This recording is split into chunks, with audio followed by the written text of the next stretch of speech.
My name is Caleb Campbell, and I was raised in South Central Los Angeles, near the intersection of Manchester and Vermont, just 2 miles west of Watts. It was and still is an impoverished community filled with drugs and liquor stores and run by gangs. Violence and death are the norm, but as a 14-year-old boy, I found refuge in a holiness Pentecostal church by the name of Southside Christian Palace. It was there that I was taught about Christ and his gospel.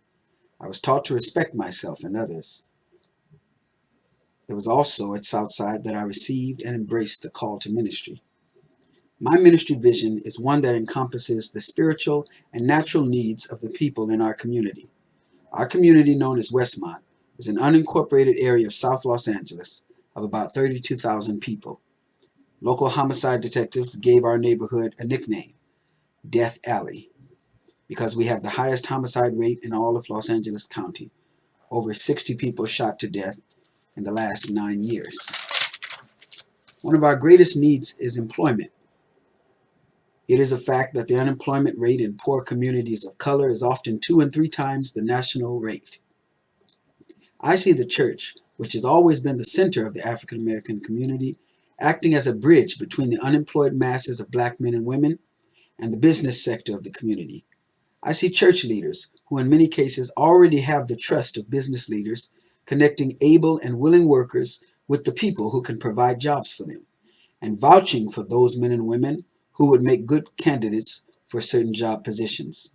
I call it WURC, WURC, Westmont Urban Renewal Center, a network organization in the black church that supports local businesses and solicits companies to bring new jobs in to stimulate the local economy, focuses on job creation in the Westmont area, and offers community education and job training for the unemployed.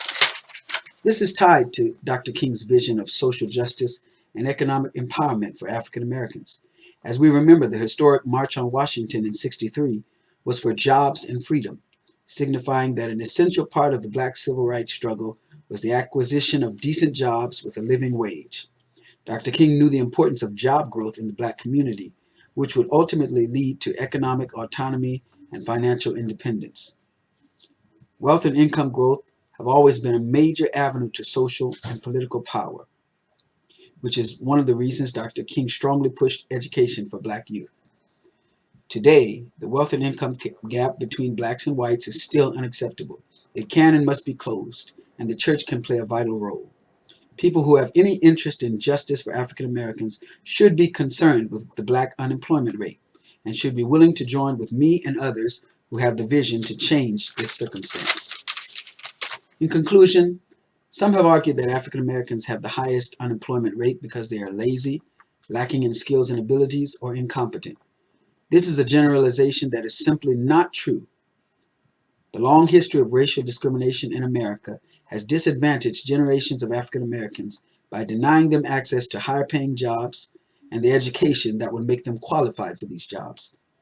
Dr. King said the nettlesome task of black people today is to discover how to organize our strength into compelling power so that government cannot elude our demands.